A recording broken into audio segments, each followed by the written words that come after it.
నమస్తే, welcome to Leo. మనతో ఉన్నారు పొలిటికల్ అనలిస్ట్ శ్రీలీల గారు. నమస్తే అండి. నమస్తే అండి. టీడీపీకి సంబంధించి జంట హత్య గురించి మనందరికీ తెలిసిందే, మేయర్కి సంబంధించిన. అయితే దీనికి సంబంధించి సుదీర్ఘ కాలం తర్వాత ఇప్పుడు తీర్పు అయితే వెలువడింది. మొత్తానికి తీర్పుని ఎలా చూడాలి అంటే ఏం చెప్తారు? ఇక్కడ ఫస్ట్ న్యాయం గెలిచింది.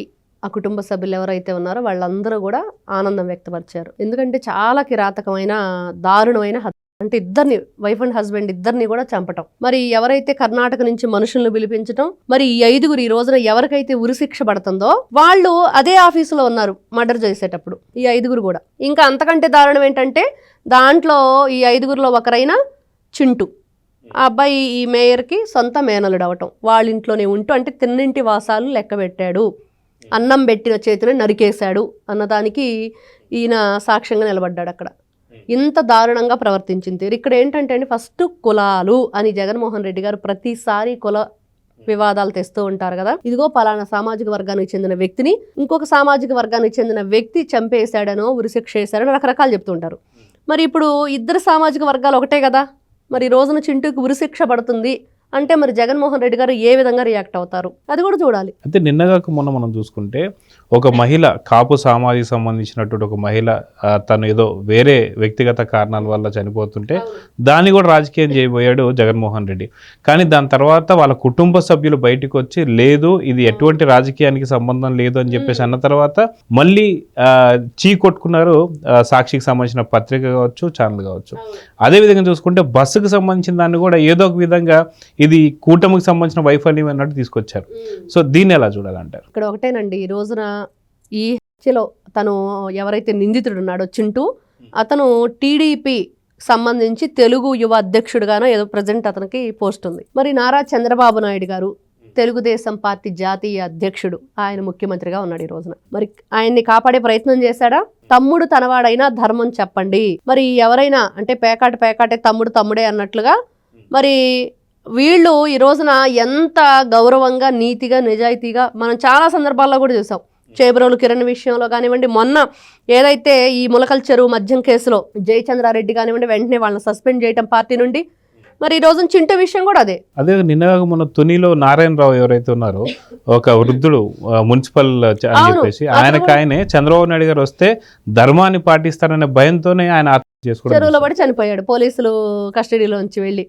మరి ఈ రోజున చూస్తూ ఉంటే సొంత బాబాయిని అసెంబ్లీ సాక్షిగా జగన్మోహన్ రెడ్డి చెప్పాడు కదా, మరి ఎవరి కంటిని వాళ్ళ వేలే పొడుచుకుంటుందా అని చెప్పేసి మీ బాబాయిని మీరే నరికి చంపేశారు కదా. మరి నీకు సంబంధించిన నీ బాబాయిని నువ్వే చంపేసుకొని మరి దాంట్లో మెయిన్ ముద్దాయిలుగా ఉన్న ఎవరైతే వైఎస్ అవినాష్ రెడ్డి, భాస్కర్ రెడ్డిలను నువ్వు కాపాడుకుంటూ రాలేదు ఇన్ని సంవత్సరాల నుండి. మరి దాంట్లో ఎంతమంది అనుమానాస్పదంగా చనిపోయారు. మరి ఇలాంటివి చెప్పుకుంటూ పోతే కోకొలలు. ఏ రోజైనా సరే వాళ్ళు అధికారంలో ఉన్నప్పుడు ఎవరైనా తప్పు చేశారు అంటే శిక్ష పడిద్ది అనేది మనం విన్నామా? స్వయంగా జగన్మోహన్ రెడ్డి గారే బూతులు తిట్టు పదవులు పట్టనే కార్యక్రమం పెట్టారు. ఆయన అసెంబ్లీ సాక్షిగా ముఖ్యమంత్రి హోదాలో కూర్చొని వీళ్ళందరూ అసెంబ్లీ సాక్షిగా ఇష్టానుసారంగా రెచ్చిపోతుంటే ముసి నవ్వులు నవ్వుకుంటూ వాళ్ళని ఎంత గొప్పగా ప్రోత్సహించాడు. మరి ఈ రోజున వీటన్నిటికి కూడా పూర్తిగా విరుద్ధం. మేము కొన్ని రూల్స్ ఉన్నాయి, వాటిని మేము పాటిస్తాము, ప్రతి ఒక్కరికి న్యాయం జరిగిద్ది అన్న దానికి మరొక్కసారి టీడీపీ ప్రభుత్వం కానివ్వండి, పార్టీ, అదేవిధంగా కూటమి ప్రభుత్వం కానివ్వండి, ఈరోజు నిదర్శనంగా నిలబడింది. ఏదైతే ఈ జంట హత్యలు మేయర్ దంపతులు జరిగిందో దాంట్లో టీడీపీ పార్టీకి సంబంధించిన వ్యక్తి కూడా ఈ రోజున ఏదైతే వీళ్ళు ఉరిశిక్ష ఖరారు చేశారో నిజంగా ప్రతి ఒక్కరు గర్వంగా చెప్పుకుంటారు. నేను టీడీపీ అనేది మాత్రం ఖచ్చితంగా చెప్పుకుంటారు. ఎందుకంటే ఈ రోజున తాగుబోతుల్లో ఇలాగా ఏదైతే కల్తీ మద్యం తయారు చేసే వాళ్ళని వెనకేసుకొని రావట్లేదు. మరి ఏదైతే ఈ దొంగల ముఠా ఉందో, పరకామణి కేసు కానివ్వండి, లడ్డూ విషయం కానివ్వండి, ఎన్ని చూస్తున్నాం మనం నిద్ర లేచిన దగ్గర నుంచి వీళ్ళు చేసిన గతంలో వాటెవరిని కూడా మరి వెనకేసుకొని రావట్లేదు. ముఖ్యంగా మన పార్టీ వాళ్ళైనా సరే ఖచ్చితంగా వాళ్ళకు శిక్ష పడుతుంది. పాపం రాజశేఖర్ రెడ్డి కూడా అసెంబ్లీలో చెప్పినట్టున్నాడు, మా వాడు తప్పు ఉంటే వాడిని ఉరిదీయండి అని ఒకనొక సందర్భంలో. మరి తీయించలేదే, ఆయనే కాపాడుకుంటూ వచ్చాడు కదా. మరి ఇలాంటివన్నీ కూడా చెప్పుకుంటూ పోతే వీళ్ళు ఈ రోజున కుల మత విద్వేషాలను రెచ్చగొడుతూ మరి ఏ విధంగానైనా సరే రాష్ట్రంలో ఇట్లాంటి మత కల్లోలాలను సృష్టించాలని చూస్తున్నారో. మరి ఎందుకు రాయట్లేదు? ఈ రోజున కాపు సామాజిక వర్గానికి చెందిన భార్యాభర్తలను చంపేసిన కాపు సామాజిక వర్గానికి చెందిన చింటూకి ఉరిశిక్ష పడుతుంది. మరి ఇది ఎక్కడ న్యాయం అని అడగొచ్చు కదా జగన్మోహన్ రెడ్డి గారు. మరి అసలు ఈ సామాజిక వర్గాల పేర్లు ఎందుకు తెస్తున్నారు వీళ్ళు అనేది ఇక్కడ పెద్ద క్వశ్చన్ లాగా ప్రతి ఒక్కరూ ఈ రోజున నడుస్తుంది ఇదే. ఈ రోజున ఇంత గొప్పగా ఒక చరిత్ర న్యాయ వ్యవస్థలో 5గురికి మొన్నటి వరకు అసలు ఏం జరిగిద్దో కూడా తెలియంది వాళ్ళని ఉరిశిక్ష ఖరారైపోయింది, వాళ్ళని ఉరిదీయబోతున్నారు. మరి జగన్మోహన్ రెడ్డి లాంటి వాళ్ళకి మరి దీనికి ఏం సమాధానం చెప్తారు అనేది కూడా ఎదురు చూస్తున్నారు. అయితే వాస్తవానికి మనం చూసుకుంటే ఇటు కూటమి ప్రభుత్వం వచ్చిన తర్వాత తన మన భేదం లేకుండా మంచి అయితే మంచి, చెడైతే చెడు మనం చూస్తూ వస్తున్నాం. కానీ అటు జగన్మోహన్ రెడ్డి హయాంలో 2019-24 దాకా ఇందాక మీరు అన్నట్టుగా బూతులు తిట్టే వారికే పదవులు, అదే బూతులు తిట్టే వారికే వైసీపీలో స్థానాలు, నేతలు అని చెప్పేసి మనం చూసాం. ఏదైతే ఒక క్రికెటర్ అంబటి రాయుడు కూడా ఆ పార్టీలోకి వెళ్ళి మళ్ళీ బయటకు వస్తూ నన్ను తిట్టమన్నారు, నేను తిట్టలేక బయటకు వచ్చేసానని చెప్పేసి అన్నారు.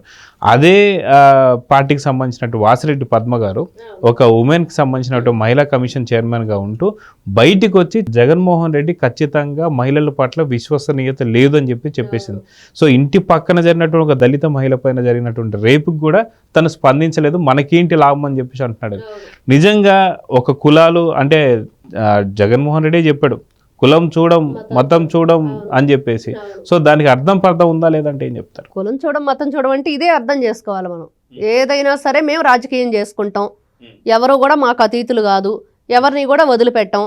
ఆ రోజు చూసే ఒక సభలో ఓ పెద్ద ఆయన వచ్చేసి రోజా చెవిలో చెప్తున్నాడు, చంద్రబాబు నాయుడు బాగా తిట్టాలంట జగన్ గారు చెప్తున్నారని. అందరం విన్నాం మనం అది.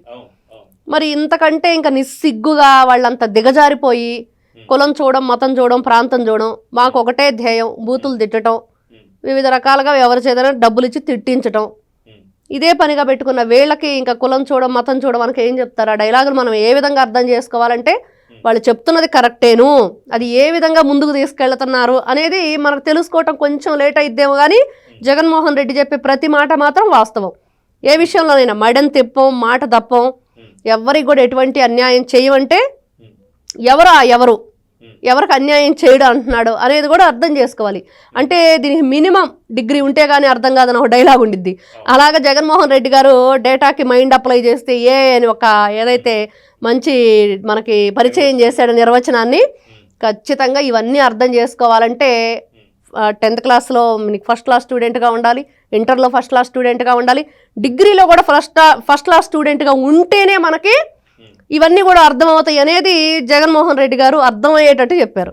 అదే కాక మనం చూసుకుంటే ఏదైతే జంట హత్యలు ఏదైతుందో మేయర్ వీటి గురించి మనం చూసాం కాబట్టి మేయర్కి సంబంధించిన తీర్పు వచ్చింది, అదిగాక సొంత కుటుంబ సభ్యులకే ఇప్పుడు ఉరిశిక్ష పడింది. ఇదంతా ఒక ఎత్తు అయితే జగన్మోహన్ రెడ్డి గారిని గుర్తు తెచ్చుకునేసరికి సొంత బాబాయ్ ఏమైంది అనేది ప్రశ్న వస్తుంది. సో తన 5 ఏళ్ల హయాంలో కనీసం చెల్లిని కూడా అంటే సునీత గారిని కూడా దగ్గర రానికుండా చేసినటువంటి వైన మనం చూస్తూ వస్తున్నాం. సో చంద్రబాబు నాయుడు గారికి అటు జగన్మోహన్ రెడ్డికి ఉన్న వ్యత్యాసం ఏంటంటే ఏం చెప్తారు? ఖచ్చితంగా గీత గీసినట్లుగా మనకు కనిపిస్తుంది. చూస్తూనే ఉన్నాం ఇవన్నీ. ఈ రోజున ఇటు బాబాయ్ కానివ్వండి, తల్లి చెల్లి కానివ్వండి, సునీత గారు మొన్న అక్కడికి పులివెందులు రావాలన్నా కూడా ప్రైవేట్ సెక్యూరిటీని పెట్టుకోవాల్సిన పరిస్థితి. మరి ఇక్కడ చూస్తే నారా చంద్రబాబు నాయుడు గారు కానివ్వండి, ఇప్పుడు ఇటు బాలకృష్ణ గారు హిందూపురంకి 3వ సారి ఎమ్మెల్యేగా గెలిచారు. మరి లోకేష్ గారు ఏ విధంగా తను ఇటు ఐటీ మినిస్టర్గా, విద్యాశాఖ మంత్రిగా మనం చూసాం. ఈ తుఫానుకు సంబంధించి కూడా వాళ్ళు మాట్లాడే పిచ్చి మాటలు. మరి ఆర్టీజీఎస్లో మరి తను ఉన్నారు అనే మంత్రిత్వ శాఖలో ఉన్నారనేది కూడా అర్థం చేసుకోలేక మరి వీళ్ళు మాట్లాడిన మాటలు అసలు ఆయనకేం పని, తండ్రి కొడుకులు కలిసి కనిపించాలి టీవీల్లో అందుకనే కూర్చున్నారు అక్కడ మాట్లాడిన మాటలు. అంటే 1 కాదు 2 కాదు, ఈ విధంగా చెప్పుకుంటూ పోతే మరి వీళ్ళు ఎంతసేపటికి ఏ విధంగా ఆలోచిస్తాడు జగన్మోహన్ రెడ్డి అంటే ఆయనకి జై జగన్ జై సీఎం అనిపించుకోవాలండి. ఇక్కడ నారా చంద్రబాబు నాయుడు గారికి ఎంతసేపటికి మరి ప్రజలకు ఏం కావాలి, వాళ్ళని ఏ విధంగా చూసుకోవాలి, వాళ్ళకి అవసరాలేంటి, వాళ్ళ ఆలోచనలు ఏంటి, వాళ్ళు ఏ విధంగా మనం ముందుకు వాళ్ళకి ఆలోచనలు తగ్గట్టుగా మనం ఏ విధంగా తీసుకెళ్లాలనేది. ఈరోజు చిన్న పిల్లల దగ్గరికి వెళ్ళి కూడా మరి ఏ క్లాసు, వాళ్ళు ఏ విధంగా చదువుతున్నారు, వాళ్ళకి ఏం ఫ్యూచర్లో ఏం అవ్వాలనుకుంటున్నారు అనే విధంగా ఈయనుంటే మరి ఈయన డిజిటల్ బోర్డును కూడా చేతి దుడిపేసే విధంగా జగన్మోహన్ రెడ్డి గారు ఉన్నారు. సో చూద్దామండి ఖచ్చితంగా అసలు టీడీపీకి వైసీపీకి ఉన్న వ్యత్యాసం ఏంటనేది ఈరోజు మరొకసారి అయితే రుజువైంది. మొన్న జరిగిన నారాయణరావు ఎవరైతే ఉన్నారో ఆయన ఆత్మ చేసుకోవడం కూడా పార్టీకి ఉన్న నిబద్ధత క్రమశిక్షణ అనేది తెలియజేస్తుంది. అది లేనిదే వైసీపీ అని చెప్పి మరొకసారి అయితే రుజువైంది. సో చూద్దాం ఏమని జరగబోతుంది. నమస్తే. నమస్తే. Please subscribe to Leo news for more videos.